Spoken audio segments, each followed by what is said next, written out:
Assalamualaikum warahmatullahi wabarakatuh. Berjumpa lagi dengan saya Dani Suci Arini, CGP Angkatan 10 Kota Batam. Kali ini saya akan melakukan aksi nyata modul 2.3, coaching untuk supervisi akademik. Kali ini saya tidak sendiri, tetapi ditemani oleh rekan saya, Bapak Fitra. Selamat siang Pak Fitra. Selamat siang Bu. Sehat Pak? Alhamdulillah. Oke, terima kasih ya Pak Fitra atas waktunya. Nah, di sini saya akan melakukan percakapan prasupervisi atau praobservasi yang nantinya saya akan melakukan observasi di kelas Pak Fitra. Oke, baik. Ada beberapa hal yang ingin saya tanyakan ya Pak ya. Yang pertama, saya ingin bertanya apa tujuan pembelajaran Bapak dalam kegiatan observasi nanti? Nah, pada observasi ini saya akan mengambil mata pelajaran IPAS dengan tujuan, yaitu yang pertama, peserta didik dapat mengidentifikasi peran makhluk hidup pada rantai makanan. Lalu yang kedua adalah peserta didik dapat mendeskripsikan hubungan antar makhluk hidup dalam bentuk rantai makanan. Lalu yang terakhir, peserta didik dapat mendeskripsikan hubungan makhluk hidup pada jaring-jaring makanan. Oke, jadi ada 3 tujuan pembelajaran dalam mata pelajaran IPAS nanti yang berkaitan dengan rantai makanan, antara lain peran makhluk hidup pada rantai makanan, kemudian mendeskripsikan hubungan makhluk hidup pada jaring-jaring makanan ya Pak Fitra ya. Selanjutnya pertanyaan yang kedua, area pengembangan apa yang ingin Bapak hendaki pada kegiatan pembelajaran nanti? Untuk area pengembangan saya akan lebih berfokus kepada kognitif serta didik dalam materi yang akan saya ajar tersebut. Area pengembangannya fokus di kognitifnya ya Pak ya. Iya, untuk yang selanjutnya, rancangan pembelajaran yang seperti apa yang ingin Bapak lakukan yang meliputi strategi, metode, ataupun model pembelajarannya nanti? Pada kesempatan ini saya akan mencoba untuk menerapkan model pembelajaran project based learning, yang mana saya akan menggunakan pendekatan individu dalam pelaksanaan di kelas nanti. Oke, jadi dalam pembelajaran nanti Bapak akan melakukan model pembelajaran PJBL atau Project Based Learning, kemudian pendekatannya pendekatan individu. Baik Pak Fitra, untuk pertanyaan yang ketiga, strategi yang Pak Fitra persiapkan seperti apa, baik strategi pembelajarannya, model, ataupun pendekatan yang digunakan? Untuk model saya akan mencoba menerapkan PJBL, yang mana untuk strateginya saya akan lebih ke pendekatan individu, yang mana nanti anak-anak akan membuat suatu proyek lalu akan mempresentasikannya di depan kelas. Jadi siswa nanti akan di tugasnya akan membuat produk, kemudian dia presentasi. Nah, terus ada nggak perbedaan atau diferensiasi antara anak satu dengan anak yang lainnya? Nah, untuk diferensiasinya itu nanti akan saya terapkan pada siswa yang memiliki kemampuan atau pemahaman yang cukup. Mereka akan membuat rantai makanan sederhana, tapi untuk peserta didik yang memiliki pengetahuan yang lebih, dia akan saya arahkan untuk jaring makanan. Oke, jadi untuk siswa yang kemampuannya cukup dia rantai makanan sederhana, kemudian untuk siswa yang pemahamannya lebih tinggi dari teman-temannya dia akan membuat jaring-jaring makanan. Berarti diferensiasinya di produknya ya Pak Fitra ya? Iya, benar. Kira-kira nanti pada kegiatan pembelajaran Pak Fitra akan menggunakan media apa? Pada saat pembelajaran besok, insya Allah saya akan menggunakan TIPAK seperti yang diharapkan pada pembelajaran abad ke-21 ini, yang mana besok akan saya siapkan beberapa lembar PowerPoint seperti media yang dipakai yaitu InFocus, laptop, dan audio seperti itu. Jadi untuk pembelajaran besok Pak Fitra sesuai dengan pembelajaran abad 21 menggunakan TPACK ya Pak ya. Jadi menggunakan bantuan teknologi. Di situ Pak Fitra nanti akan menggunakan InFocus, laptop, kemudian juga speaker untuk bantu audionya ya Pak ya. Untuk pertanyaan selanjutnya Pak, kira-kira kapan nih saya bisa masuk ke kelas Pak Fitra untuk melakukan observasi? Sesuai dengan jadwal pelajaran, saya ada pembelajaran IPAS itu di hari Rabu, di di jam pertama. Oke, berarti saya jadwal observasi di kelas Pak Fitra di hari Rabu jam pertama, berarti besok ya Pak ya? Iya benar. Oke. Kemudian di strategi pembelajarannya ada modelnya juga ya Pak ya? Iya benar. Kemudian setelah ini nanti di hari Sabtu ada pengajar praktik saya ke sini, jadi kita akan melakukan percakapan pasca observasi dengan pengajar praktik sebagai observer ya Pak ya? Baik. Oke, untuk yang selanjutnya kira-kira apa nih yang Pak Fitra dapatkan nih dari percakapan ini? Pertanyaan yang terakhir nih buat Pak Fitra, kira-kira apa nih yang Bapak dapatkan dari percakapan kita hari ini? Oke, yang saya dapatkan dari percakapan pada hari ini yaitu gambaran bagaimana saya akan melaksanakan pembelajaran besok pada saat observasi agar pembelajaran tersebut lebih maksimal, baik dalam langkah-langkah pembelajaran, strategi, dan juga media pembelajaran lainnya. Oke, baik, terima kasih ya Pak Fitra ya. Ya, semoga yang kita harapkan dapat tercapai ya Pak ya. Amin. Oke.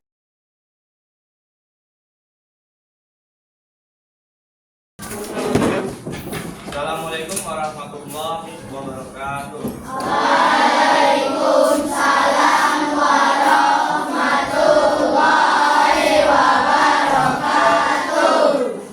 Baik, sebelum memulai pembelajaran kita hari ini, seperti biasa kita akan berdoa sebelum memulai pembelajaran. Silakan, kira-kira siapa hari ini yang mau memimpin temannya berdoa? Oke, boleh, Raki, silakan. Siap di tempat duduk. Berdoa mulai.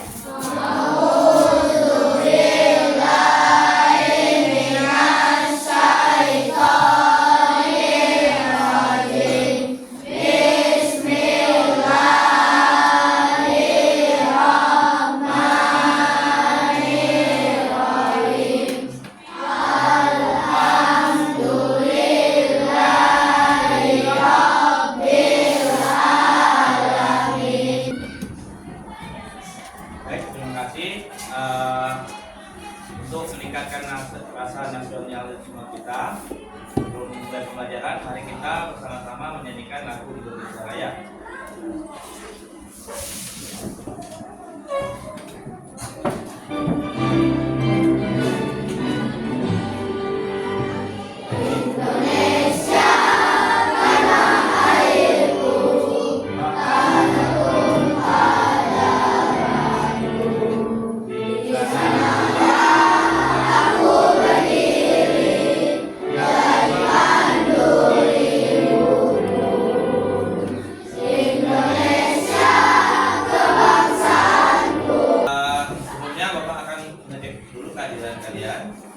Hari ini siapa ya yang tidak masuk? Fari. Kemana Fari? Lalu siapa lagi? Mana Zaraida? Untuk pembelajaran hari ini, apakah kalian bersemangat? Nah, sebelumnya ya, silakan anak-anak untuk mengeluarkan atau mempersiapkan alat tulisnya. Lalu kita akan masuk ke materi yang akan kita bahas pada pertemuan di hari ini. Oke, sebelum masuk ke pembelajaran hari ini, mari kita bersama-sama merefleksikan diri, yaitu yang akan kita lakukan pagi ini itu dinamakan dengan teknik stop. Ya, dan stop ini bertujuan untuk membuat kalian melupakan aktivitas sebelumnya agar fokus pembelajaran yang akan kita lakukan menjadi lebih baik. Nah, untuk itu semuanya perhatikan dan dengarkan sedikit video yang akan Bapak tampilkan. Mari kita stop sejenak dari kegiatan apapun yang dilakukan saat ini. Mari istirahatkan sejenak fisik dan mental selama kurang lebih 3 menit saja.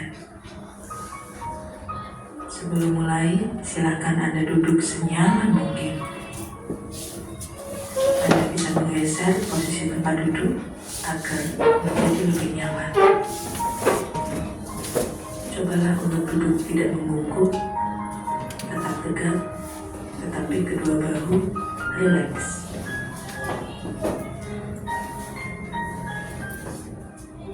Mari rasakan kursi yang menopang tubuh Anda.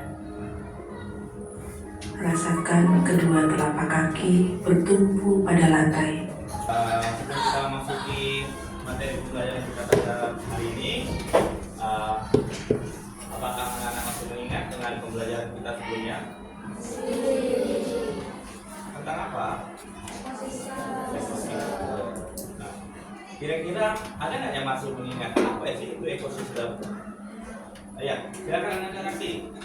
Ekosistem adalah interaksi antara makhluk hidup dengan lingkungannya. Ya, tepat sekali ya. Beri tepuk tangan untuk lagi ya.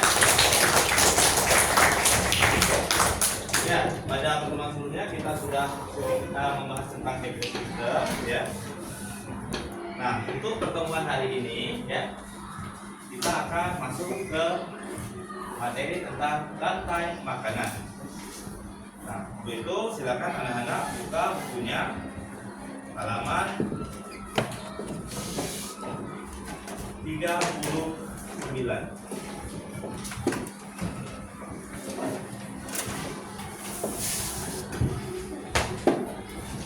Nah, sebelumnya Bapak akan menjelaskan atau menerangkan sedikit ya tentang tujuan pembelajaran kita pada hari ini, yaitu kita lihat yang pertama, peserta didik dapat mengidentifikasi peran makhluk hidup pada rantai makanan.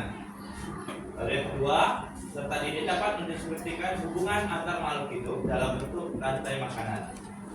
Lalu tujuan yang terakhir adalah peserta didik dapat mendeskripsikan hubungan makhluk hidup pada jaring-jaring makanan.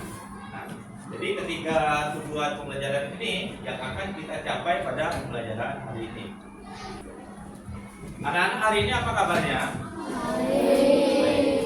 Sudah sarapan? Sarapan pakai apa? Ada yang sarapannya pakai nasi? Siapa yang sarapannya pakai nasi? Ya, hampir semua ya. Nah, anak-anak tahu nggak? Nasi itu sebelum dimasak disebut dengan apa? Beras. Ya, beras. Beras itu ditanam oleh siapa sih? Oleh petani. Ya. Nah, beras yang kalian makan itu ada ditanam oleh petani. Di mana? Di sawah, ya, di sawah. Ya. Jadi di sawah itu terdapat atau terdiri ya dari bermacam jenis makhluk hidup yang ada di sawah. Kira-kira menurut kalian apa saja musuh dari petani? Hewan apa yang menjadi musuh dari petani? Karena tikus itu makan padi milik petani. Oke. Lalu apa hubungannya dengan pembelajaran kita hari ini? Ya, ada kaitannya. Nanti akan Bapak jelaskan ya mengenai kaitan tersebut dan akan kita simpulkan pada akhir pembelajaran kita pada hari ini. Nah, untuk itu, untuk anak-anak coba perhatikan layar yang ada di papan tulis, ya. Nah, di sini Bapak jelaskan sedikit tentang makhluk hidup dapat berperan sebagai sumber energi atau terjadinya proses makan dan dimakan antar makhluk hidup di dalam suatu ekosistem. Apakah kamu dapat mengidentifikasi hubungan antara makhluk hidup pada gambar di samping ini? Coba perhatikan. Kalau kita lihat, ini tadi kita umpamakan rumput, ya. Rumput ini dimakan oleh siapa? Lalu kelinci ini dimakan oleh ular. Nah, disinilah terjadinya proses makan dan dimakan antar makhluk hidup di dalam suatu ekosistem. Nah, menurut pendapat kalian, apa itu rantai makanan?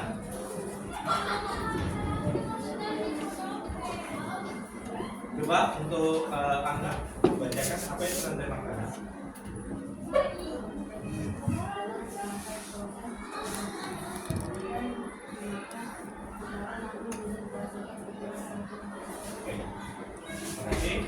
Jadi di sini ya, apa itu rantai makanan? Rantai makanan adalah serangkaian proses makan dan dimakan antara makhluk hidup berdasarkan ukuran tertentu. Coba perhatikan ya, ini adalah bagian rantai makanan. Tumbuhan dapat menghasilkan makanan sendiri dari proses fotosintesis. Oleh karena itu, dalam sebuah ekosistem, tumbuhan berperan sebagai produsen. Lalu berikutnya, kelinci. Kelinci memakan tumbuhan untuk mendapatkan energi. Dalam rantai makanan ini, kelinci berperan sebagai konsumen tingkat 1. Pertanyaan untuk materi yang sudah Bapak sampaikan? Atau siapa yang masih menganjal atau kurang paham dengan materi yang Bapak sajikan pada pertemuan hari ini? Kalau elang sebagai konsumen puncak, ya, jumlahnya berkurang atau populasinya berkurang, maka apa yang akan terjadi? Populasi ular akan meningkat. Ya, nah itulah peristiwa yang akan terjadi jika ekosistem suatu hewan, ya, tidak seimbang. Untuk kegiatan hari ini, ya, anak-anak akan Bapak sediakan lembar kerja peserta didik, yang mana di sini kalian akan membuat rantai makanan atau jaring-jaring makanan, ya, sesuai dengan kreativitas anak-anak. Jadi di sini ya, Bapak menyediakan tempatnya, ya, juga sudah Bapak siapin jenis-jenis hewannya. Ya. Jadi nanti kalian akan gunting gambar-gambar hewan yang sudah Bapak siapkan ini, lalu kalian dapat menempelnya di lembar kerja peserta didik yang sudah Bapak sediakan. Untuk anak-anak ya, yang mungkin sudah bisa untuk berkreasi lebih tentang jaring makanan pada hewan tadi, bisa kalian membuatnya lebih banyak, ya, seperti itu.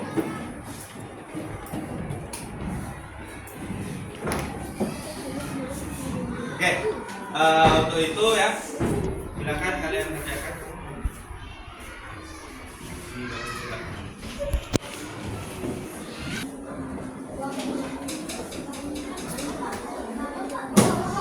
Jadi anak-anak boleh bikinnya sebagai rantai makanan, boleh sebagai jaring-jaring makanan, ya.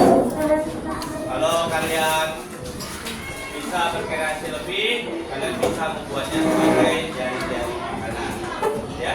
Karena tadi kan sudah kita lihat tadi ya, contohnya tadi di sini, ya, bahwa bunga ini tidak hanya kupu-kupu saja yang memakan bunga, tapi semut juga memakan, ya. Kalau bisa nanti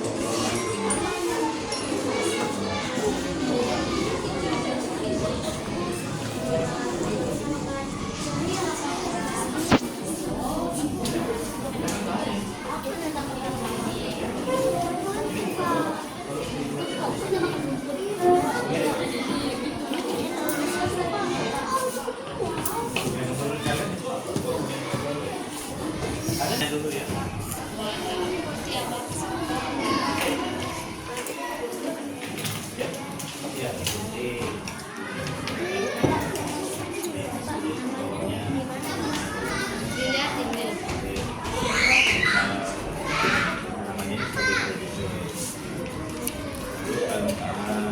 Ya, kalau mau pakai ini, kira-kira ini yang makan apa?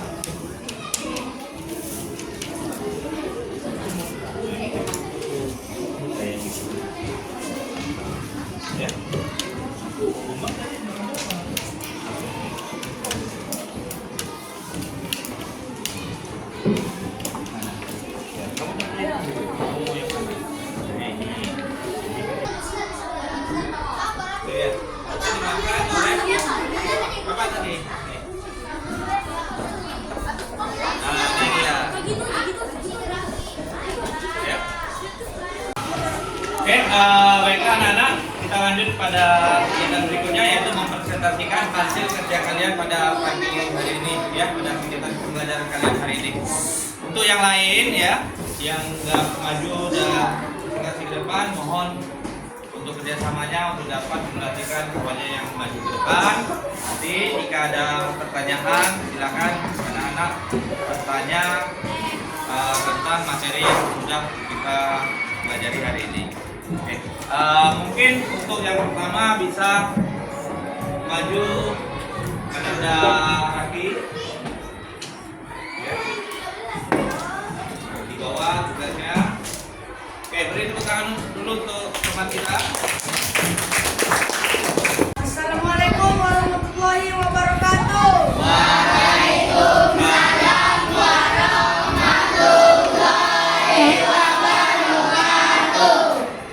Oke teman-teman, di sini saya akan membacakan hasil tugas saya. Di sini rumput adalah sebagai produsen, dan konsumen 1 adalah belalang, konsumen 2 adalah ayam, konsumen 3 ular, konsumen 4 elang, dan dekomposternya adalah jamur. Oke, terima kasih untuk Anda laki. Yang berikutnya silakan Akila Putri untuk dapat mempresentasikan hasil kerjanya hari ini.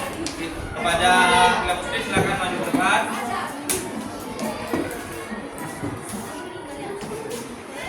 Assalamualaikum warahmatullahi wabarakatuh. Waalaikumsalam warahmatullahi wabarakatuh. Saya membuat rantai ini menjadi dekomposer. Ya, baiklah untuk pembelajaran hari ini Bapak rasa sampai di sini ya. Setelah mempelajari pembelajaran hari ini, kira-kira apa saja yang dapat kalian simpulkan dari materi kita tentang rantai makanan? Ada nggak kira-kira yang bisa menyimpulkan pembelajaran pada pagi hari ini? Lalu apa saja yang ada di dalam siklus rantai makanan tersebut? Yang pertama ada rumput sebagai produk. Lalu ada apa lagi setelah produsen? Konsumen, tingkat satu. Contohnya apa? Lalang, boleh lalang. Ya. Lalu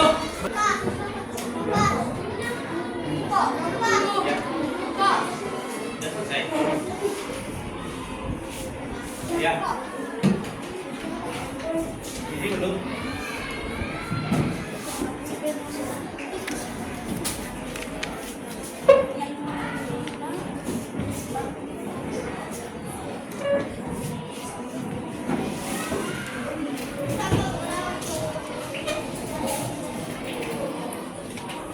Baiklah, Bapak ucapkan terima kasih atas rangkaian kegiatan kita pada hari ini. Anak-anak, alhamdulillah ya dapat fokus dalam pembelajaran hari ini. Nah, sebelum mengakhiri pembelajaran, mari kita sama-sama menyanyikan lagu Ampar-Ampar Pisang.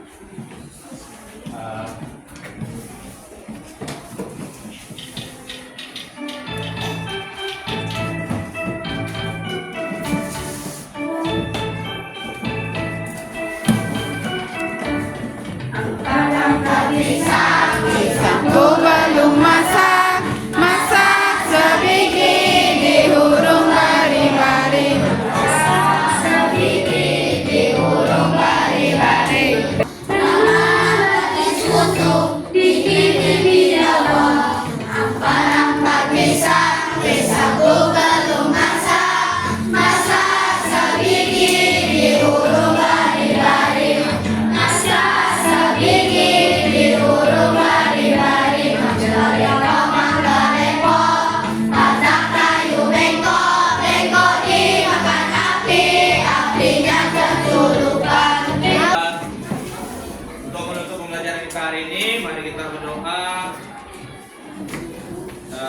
siapa hari ini yang akan memimpin temannya untuk berdoa?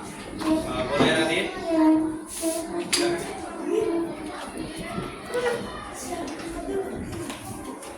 Siap di tempat duduk. Berdoa dimulai.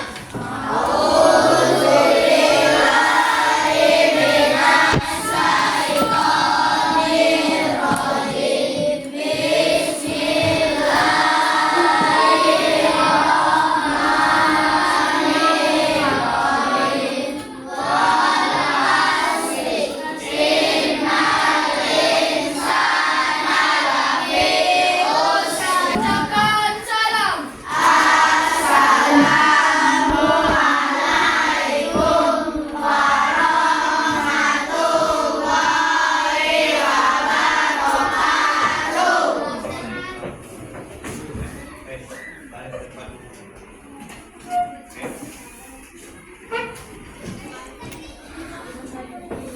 Silakan baris depan.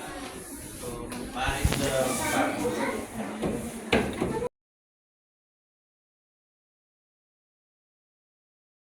Pak Fitra, Waalaikumsalam. sehat Pak? Alhamdulillah. Nah, di sini saya akan melakukan kegiatan pasca observasi ya Pak ya. Setelah sebelumnya kemarin hari Rabu ya, hari Rabu saya melakukan observasi di kelas Pak Fitra. Ada beberapa hal Pak yang ingin saya tanyakan terkait kegiatan observasi kemarin di kelas ya Pak ya. Menurut Pak Fitra kemarin, apa yang sudah Pak Fitra lakukan? Apakah ada kekurangan atau pengalaman Pak Fitra rasakan kekurangan atau kelebihan saat observasi kemarin di kelas? Baiklah Bu, untuk kekurangan yang saya rasakan dari pembelajaran kemarin itu adalah yang pertama mungkin pada materi pembelajaran. Saya rasa untuk kesiapan materi kemarin memang belum matang, tentunya dalam menyiapkan bahan-bahan yang menjelaskan ke anak-anak itu tentang apa itu rantai makanan, mulai dari yang pertama yaitu produsen. Dalam hal itu saya itu cuma memberikan satu contoh saja, seharusnya saya bisa memberikan lebih untuk materi tersebut. Itu di situ anak-anak pun saya rasa lebih banyak diam, mungkin karena contoh yang saya beri itu kurang banyak, sehingga masih penalaran anak itu masih ngambang untuk di bagian materi. Jadi Pak Fitra merasa kurangnya di kesiapan materi ya Pak ya, masih benar. ngambang, jadi anak-anak masih banyak diemnya karena Maksudnya mungkin dia untuk umpan balik itu sudah berjalan dengan sebagaimana yang diharapkan. balik siswa jadinya kurang ya Pak ya. Iya. Kemudian apalagi Pak, selain itu kan dari segi kekurangan Pak, mungkin pembelajaran yang Bapak dapatkan kemarin? Pembelajaran dari yang saya observasi itu yang pertama yang jelas saya sebelum observasi juga saya sudah mempelajari bagaimana memikirkan langkah-langkah pembelajaran, bagaimana pada saat pembelajaran itu pembelajaran akan berjalan sebagaimana yang saya rancang di tersebut. Walau di lapangan itu kan tadi yang saya temukan setelah observasi ya ternyata materinya ini kurang untuk yang disampaikan anak-anak. Tentu yang anak-anak pintar sama yang kurang juga penangkapannya berbeda. Kemudian kemarin Bapak ada menerapkan pembelajaran berdiferensiasi? Juga pembelajaran berdiferensiasi yang saya dapatkan dan saya baru pelajari itu masih minim ya, karena saya pun baru pemahaman tentang pembelajaran berdiferensiasi itu masih sedikit. Jadi pada pembelajaran kemarin saya menggunakan berdiferensiasi produk. Karena model pembelajaran yang digunakan kemarin adalah PJBL juga ya. Jadi saya menerapkan pembelajaran berdiferensiasi itu pada produk. Jadi produknya itu untuk anak-anak yang sudah pemahamannya sudah bagus, itu mereka membuat jaring-jaring makanan. Tapi yang tidak, maksudnya anaknya kemampuannya masih sedang ya, kurang, yaitu mereka hanya membuat rantai makanan sederhana. Ya, Pak. Rasakan nih kemarin ketika diobservasi. Tentu ya, nama juga diobservasi perasaan gugup. Jadi apa yang udah direncanakan tuh seperti wah ini ketika anak sudah mulai bosan nih mau apa namanya ice breaking, wah malah lupa di situ. Jadi ya begitulah nama. Tapi saya senang sih dengan diadakan observasi ini. Tingkat kepercayaan diri dalam mengajar juga turut berkembang. Apa yang kita awalnya kurang paham tentang diferensiasi, dengan adanya kegiatan observasi ini kita jadi sedikit paham tentang apa itu diferensiasi. Kemudian menurut Pak Peter tadi kan Pak Peter ada beberapa kekurangan ya, seperti mempersiapkan materi pembelajaran, kemudian bagaimana agar siswa umpan baliknya meningkat ya Pak ya terkait pembelajaran. Kira-kira apa yang akan Bapak lakukan agar hal tersebut menjadi lebih baik lagi? Mungkin sebelum dalam merancang modul itu bisa pertimbangkan tentang model dan strategi pembelajaran yang tepat saat guru akan menyampaikan materi ke anak-anak.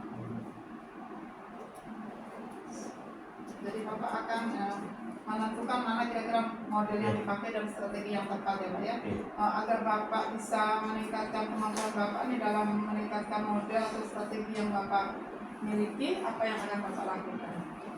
Mungkin saya akan mengikuti beberapa pelatihan seperti itu, karena secara pribadi juga seperti saya bilang tadi dalam menentukan dari observasi ini juga saya merasakan kekurangan dalam diri saya yaitu dalam hal pengembangan pembelajaran di kelas itu ketika di observasi itu kurang pede atau gimana gitu. Dan juga untuk praktik baik itu saya juga ingin mengembangkan diri dari apa yang bisa